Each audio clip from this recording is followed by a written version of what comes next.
Hello everyone, hello dear students, welcome to ATP star the super learning platform. कैसे हो guys? Hoping that all of you are well and taking care of yourself. So guys, JEE Main 2021 का जो आखिरी attempt है वो start हो चुका है। आज पहली शिफ्ट का जो पेपर हुआ है 26 अगस्त शिफ्ट 1, वहाँ पे काफ़ी इंटरेस्टिंग क्वेश्चन पूछा गया है केमिस्ट्री के अंदर, जिसका सारा रिलेशन है केसीपी टीसीपी से। और बिल्कुल सिमिलर क्वेश्चन जेईई एडवांस में आ चुका है। तो आप में से कई स्टूडेंट्स को हो सकता है इसमें परेशानी आई हो, लेकिन अब नहीं आएगी। तो ये जो पर्टिकुलर क्वेश्चन है, सबसे पहले मैं इसको एक्सप्लेन करूंगा कि ईजिएस्ट वे में कैसे कर सकते हैं, फिर इसका जो थर्मोडायनेमिक एस्पेक्ट है वो आपको अंकुर सर बताने वाले। ठीक है सर, तो मैं बताता हूँ बच्चों को पहले, है ना। ओके गाइस, सो देखिए यार, क्वेश्चन आपके सामने यहाँ पे दिया हुआ है। इस क्वेश्चन में आपके सामने जो है वो क्या है, आपके सामने है एक डाइईन, और डाइईन के साथ अगर हमारे सामने HBr आ जाए तो पहले तो अंडरस्टूड है कि भाई मोलर रेशियो यहाँ पे 1:1 है, मोलर रेशियो 1:1 है।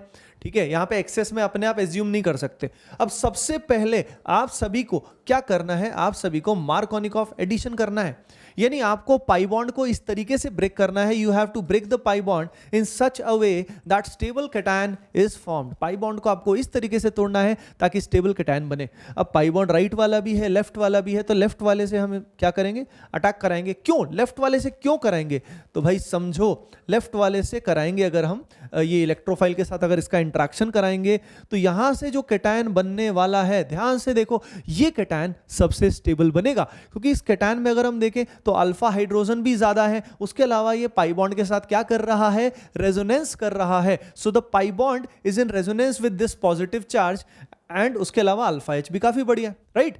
अब लेकिन सवाल यह है कि Br- यहां अटैक करेगा या एक दूसरा रेजोनेटिंग स्ट्रक्चर मैं यहां पे क्रिएट कर रहा हूं। इसी कैटायन का दूसरा रेजोनेटिंग स्ट्रक्चर जो RS है वो ये है। अब यहां पे जो Br- है, माइनस को जिंदगी में क्या चाहिए बताओ भाई, हाँ प्लस चाहिए। अब प्लस चाहिए तो माइनस या तो यहां अटैक करेगा या Br- यहां से अटैक करके प्रोडक्ट बनाएगा। नाउ द पॉइंट इज कि इन दोनों में मेजर प्रोडक्ट कौन सा आएगा। देखो, जेईई एडवांस में जो क्वेश्चन आया था वो उसमें आइसोप्रीन था। आइसोप्रीन में बस ये वाला जो कार्बन है ये नहीं होता, इतना सा डिफरेंस है, बाकी क्वेश्चन बिल्कुल वैसा सा ही है। तो यहां पे अब इन दोनों में से कौन सा प्रोडक्ट मेजर बनेगा, तो ये अपने को पता होना चाहिए कि जो मेजर प्रोडक्ट होता है, जो यहां पे जब टेम्परेचर मेंशन नहीं होता है तो हम यहां पे बनाते हैं टीसीपी। टीसीपी का मतलब है थर्मोडायनेमिकली कंट्रोल्ड प्रोडक्ट, यानी काइनेटिकली कंट्रोल प्रोडक्ट जो होता है वो काफी लो टेम्परेचर पे मेजर बनता है, और जो थर्मोडायनेमिकली कंट्रोल प्रोडक्ट होता है वो रूम टेम्परेचर या हाई टेम्परेचर पे मेजर बनता है। जब यह टेम्परेचर मेंशन नहीं है, या हो सकता है मेंशन किया भी गया हो रियल पेपर में, तो आप कमेंट सेक्शन में जरूर बताइएगा। अच्छा, किस किस स्टूडेंट का ये क्वेश्चन सही हुआ ये भी कमेंट सेक्शन में जरूर बताइएगा। बाकी इसमें गलती होने के चांस तो होते ही, क्योंकि बहुत सारे स्टूडेंट यहां अटैक कर देते हैं। कोई स्टूडेंट इस पाई बॉन्ड से रिएक्ट करा के कैटायन यहां बना देता है, पर वो कैटायन उतना स्टेबल नहीं है। यहां पे कैटायन की डिग्री अगर आप देखोगे तो 3 डिग्री कैटायन यहां पे बन रहा है, which is a highly stable cation, right. अब इसमें इन दोनों में से मेजर कौन सा बनेगा, लेफ्ट वाला या राइट वाला? इसमें जो मेजर बनेगा वो बनेगा राइट वाला, क्योंकि राइट वाले में अगर हम देखते हैं तो यहां पे क्या होगा, यहां पे जब ब्रोमीन आएगा तो भाई ये जो पर्टिकुलर एल्कीन है इसमें अल्फा हाइड्रोजन कितने आ रहे हैं, 3 3 6 और 1 7। ये एल्कीन काफी स्टेबल हो गया, यानी यहां पे दोनों काम हो गए, मतलब दोनों हाथों में लड्डू। दोनों हाथों में लड्डू कैसे? एक तो पाई बॉन्ड को हमने इस तरीके से तोड़ा जिससे कैटायन हमारा स्टेबल बन रहा है, 3 डिग्री बन रहा है, प्लस रेजोनेंस स्टेबलाइज बन रहा है, और उसके बाद हमारा जो प्रोडक्ट बन रहा है वो भी थर्मोडायनेमिकली स्टेबल है। यानी इन दोनों में अगर आप चेक करेंगे तो कौन सा एल्कीन ज्यादा थर्मोडायनेमिकली स्टेबल है, this alkene is more thermodynamically stable. Okay guys, अब इसका जो कर्व से, ग्राफ से जो एस्पेक्ट है वो आपको अंकुर सर बताने वाले हैं। आगे बढ़ने से पहले एक चीज मैं आपको बता देता हूं, आप सभी स्टूडेंट्स के लिए हम लोग 30 अगस्त को 2 बजे RCC 3.0 rapid crash course 3.0 batch लेके आ रहे हैं, जो एक्सक्लूसिवली जेईई एडवांस का 1 मंथ का क्रैश कोर्स है। ठीक है ना, डिस्क्रिप्शन में लिंक दिया हुआ है, तो पहले से ही सेशन को फुल जोश में लाइक कर देना। बाकी डिटेल्स आपको अभी अंकुर सर बताने वाले हैं। So hello everyone, so I hope कि आपको थ्योरेटिकल एस्पेक्ट इसका समझ में आ गया होगा कि किस तरीके से यहाँ पे हम लोग कार्बोकेटायन को फॉर्म कर रहे होंगे। अब मैं थोड़ा ग्राफिकल अप्रोच से आपको समझाना चाहूंगा कि इसके अंदर बेसिकली टीसीपी और केसीपी में किस तरीके से हम लोग इंटरमीडिएट की स्टेबिलिटी को कंपेयर करा करते हैं और किस तरीके से हम लोग प्रोडक्ट की स्टेबिलिटी को कंपेयर किया करते हैं। तो आइए एक बार बोर्ड पे देखिएगा। अब बिल्कुल ध्यान से देखिएगा एक बार बोर्ड पे। अगर मैं यहाँ पे बात करता हूँ इसके ग्राफिकल अप्रोच की, तो यहाँ पे आपको नजर आ रहा होगा, देखिए सपोज करते हैं हम यहाँ पे गिब्स फ्री एनर्जी और रिएक्शन कोऑर्डिनेट का हम लोग ग्राफ ड्रॉ करते हैं। तो ये इस तरीके से हमारा कोई ग्राफ ड्रॉ हुआ है। तो यहाँ पे आपकी क्या है, गिब्स फ्री एनर्जी है, और यहाँ पे आपके क्या है, रिएक्शन कोऑर्डिनेट्स हैं। This are reaction coordinates. अब देखो सपोज करो आपके पास रिएक्टेंट और प्रोडक्ट है, अगर आप इसका एनर्जी प्रोफाइल डायग्राम क्रिएट करने जाओगे तो किस तरीके से बनेगा, कुछ इस तरीके से आप इसका एनर्जी प्रोफाइल डायग्राम बना रहे होगे।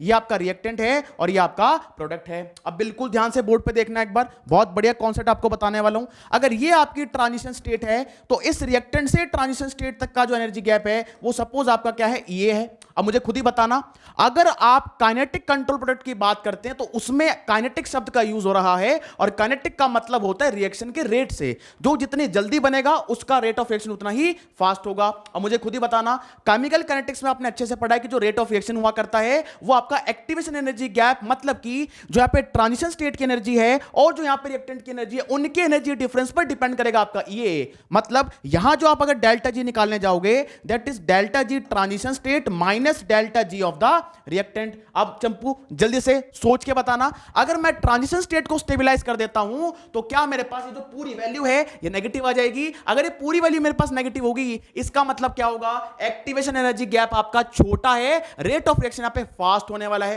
तो ध्यान रखना, कभी भी काइनेटिक कंट्रोल की बात की जाती है तो वहां पे इंटरमीडिएट की स्टेबिलिटी को कंपेयर किया जाता है, क्योंकि काइनेटिक का मतलब अपने आप में हुआ करता है रेट ऑफ द रिएक्शन। अगर रेट ऑफ रिएक्शन फास्ट है मतलब एक्टिवेशन एनर्जी गैप उस रिएक्शन का कम होने वाला है।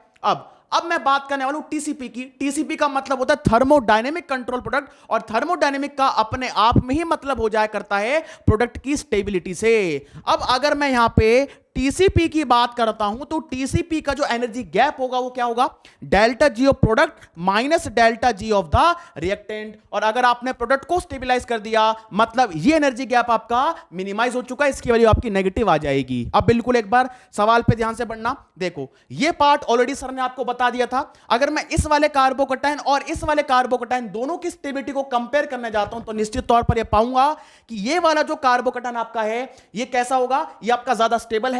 अगर ये कार्बोकटायन नंबर 1 है, ये कार्बोकटायन नंबर 2 है, तो कार्बोकटायन नंबर 1 आपका ज्यादा स्टेबल है। इसका मतलब इस वाले कार्बोकटायन से, चंपू बहुत ध्यान से सुन लेना, इस वाले कार्बोकटायन से जो प्रोडक्ट आपका बन रहा होगा वो केसीपी होगा, क्योंकि इस वाले केस में एक्टिवेशन एनर्जी गैप कम है, ट्रांजिशन स्टेट आपकी स्टेबलाइज होगी तो डेल्टा जी की वैल्यू नेगेटिव आएगी। मतलब इस वाले कार्बोकटायन से जो आपको प्रोडक्ट मिलेगा वो कैसा होगा, केसीपी वाला होगा। और इस वाले प्रोडक्ट से या इस वाले इंटरमीडिएट से जो आप प्रोडक्ट निकालने जाओगे वो कहीं ज्यादा स्टेबल है, मतलब यहां से आपको टीसीपी वाला प्रोडक्ट मिलने वाला है और यहां से आपको केसीपी मिलने वाला है। पहली बात आप इंटरमीडिएट से चेक कर सकते हो, या सेकंड बात आप यहां पे प्रोडक्ट बना के भी चेक कर सकते हो। मतलब जो सेकंड इंटरमीडिएट से प्रोडक्ट बन के आएगा वो कहीं ज्यादा स्टेबल है, क्योंकि उसकी एल्कीन चेक करो, एल्कीन काफी ज्यादा सब्स्टिट्यूटेड है। अगर एल्कीन ज्यादा सब्स्टिट्यूटेड होगी तो उसकी स्टेबिलिटी ज्यादा होगी। मतलब टीसीपी के केस में आपको प्रोडक्ट की स्टेबिलिटी को चेक करना होता है और केसीपी के केस में आपको इंटरमीडिएट की स्टेबिलिटी को कंपेयर करना होता है।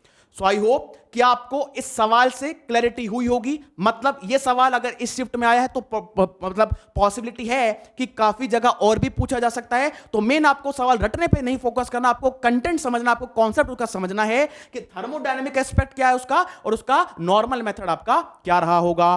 सो आई होप कि आपको ये सेशन पसंद आया होगा। तो अभी से वीडियो को आप लाइक कर सकते हैं, अपने फ्रेंड के साथ इनको शेयर करें ताकि ज्यादा से ज्यादा लोगों तक इसका बेनिफिट पहुंचा जा सके। और नीचे दिए गए कमेंट सेक्शन में जरूर से बताइएगा कि आपका जो एग्जाम हुआ है ये वाला शिफ्ट का वो कैसा हुआ है और आप कितने मार्क्स एक्सपेक्ट कर रहे हैं। So all the very best from the behalf of team ATP star.